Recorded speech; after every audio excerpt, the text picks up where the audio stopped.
Hai, balik lagi dengan Ardiansa Wicaksono dari kelas saham. Gimana nih kabar kalian? Aku harap kalian baik-baik aja ya. Nah, kalau portonya gimana nih? Pasti cuan kan dari saham yang beberapa hari yang lalu ARA nih. Itu loh saham yang ARA beberapa kali.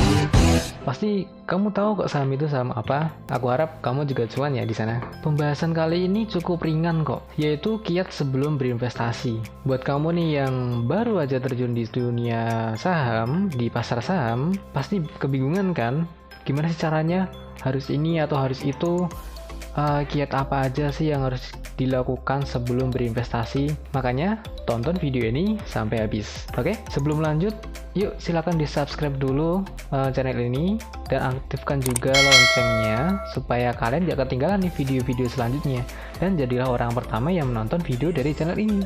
Kiat pertama adalah membuat perencanaan investasi. Sebelum kamu memulai atau terjun di pasar saham atau sebelum membeli lah, kamu harus punya tujuan. Kamu mau investasi ke pasar saham itu mau apa? Tujuanmu tuh untuk apa? Kamu harus bisa jawab nih. Nah, agar tujuanmu itu terlaksana, maka kamu perlu menyusun suatu rencana nih, yaitu menganalisis kondisi keuangan, yaitu apakah kondisi keuangan kamu saat ini mendukung kamu untuk berinvestasi atau enggak. Nah, jangan kamu memaksakan nih. Kalau belum bisa untuk berinvestasi, udah kamu belajar dulu pengertian-pengertian atau apalah, baru kamu memulai berinvestasi jika kondisi keuangan kamu itu emang benar-benar baik. Selanjutnya yaitu kebutuhan. Kamu berinvestasi itu untuk kebutuhan apa sih? Apakah untuk dana darurat, atau untuk dana pensiun, atau untuk dana pendidikan, atau bahkan untuk dana nikah? Kamu harus tahu nih, kamu berinvestasi itu untuk kebutuhan apa. Sebaiknya kamu berinvestasi itu harus punya tujuannya. Kamu butuh apa sih sehingga kamu berinvestasi? Lalu jangka waktu investasi. Ini berkaitan dengan kebutuhan tadi. Kamu mau memenuhi kebutuhan apa, nah jangka waktunya nanti disesuaikan seperti itu. Lalu kiat yang kedua adalah kenali profil risiko. Jadi profil risiko itu ada 3. Yang pertama konservatif, yang kedua moderat, yang ketiga agresif. Nah, kamu masuk di mana nih? Nah, sekarang aku tanya, sebelum kamu memulai, kamu udah tahu belum nih kamu masuk yang mana? Nah, konservatif itu lebih untuk mencari amannya. Misalkan nih, kamu gak begitu menyukai risiko, gak menyukai kerugian. Nah, kamu masuk di konservatif.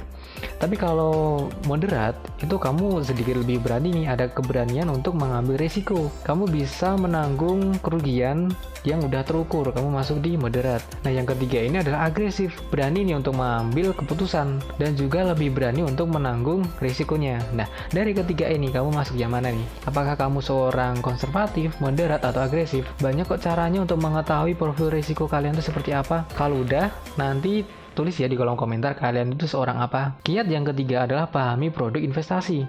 Jangan-jangan kamu hanya kenal saham aja nih sebagai produk investasi. Padahal enggak loh. Ada saham, ada obligasi, ada reksadana EFT dan lain-lain. Instrumen investasi itu ada banyak produknya. Nah, kamu perlu nih untuk mengetahui pengertian-pengertiannya itu apa aja, dan juga cara kerja dari setiap produk itu seperti apa. Ini langsung masuk di kiat yang keempat, yaitu tentukan pilihan. Nah, setelah kamu memahami produk investasi, kamu perlu untuk menentukan pilihanmu jatuh di produk investasi seperti apa. Apakah reksadana, apakah saham, atau obligasi, atau yang lainnya, menyesuaikan dengan kebutuhan kamu. Kamu lebih cocok yang mana sih? Sebenarnya, penempatan yang cocok ini dapat memberikan kamu imbal hasil yang maksimal loh, daripada kamu salah menempatkan alokasi. Misalkan untuk jangka waktu yang panjang nih, contoh dana pensiun, yang harusnya atau lebih cenderung dimasukkan ke saham, tapi kamu malah mengambil di pasar uang. Itu tetap memberikan hasil, hanya saja kurang maksimal, seperti itu. Ya, masa berkendara menggunakan pesawat disamakan sih berkendara dengan mobil pribadi atau motor pribadi? Kan beda nih masing-masing kendaraannya. Kamu punya tujuan yang seperti apa? Nah, kendaraan ini kamu mau pakai yang mana untuk mencapai tujuan tersebut? Gunakanlah kendaraan yang cocok supaya kamu dapat dengan maksimal atau dapat dengan cepat kamu sampai tujuan tersebut. Nah, ini yang kelima. Ini adalah poin yang menurutku paling penting, yaitu pantau investasi. Beli langsung tutup mata, ya nggak gitu juga sih harusnya.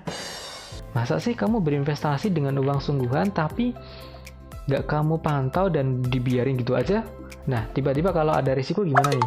Misalkan investasi kamu nggak sesuai ekspektasi. Nah, gimana tuh? Memantau investasi itu menurutku penting, karena itu udah tanggung jawab dari investasi kamu berinvestasi di suatu produk atau instrumen investasi, nah kamu bertanggung jawab atas dana yang kamu kelola. Makanya kamu harus atau seenggaknya memantau lah secara berkala.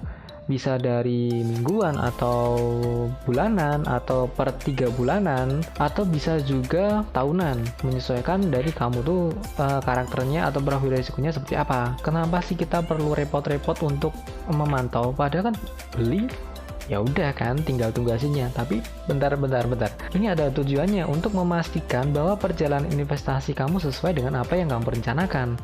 Misalkan nih, kamu dari Jogja, kamu mau ke Jakarta, nah tapi kamu nggak sadar nih, ternyata kamu belok nih ke Bandung. Nah kan yang harusnya ke Jakarta kok malah ke Bandung.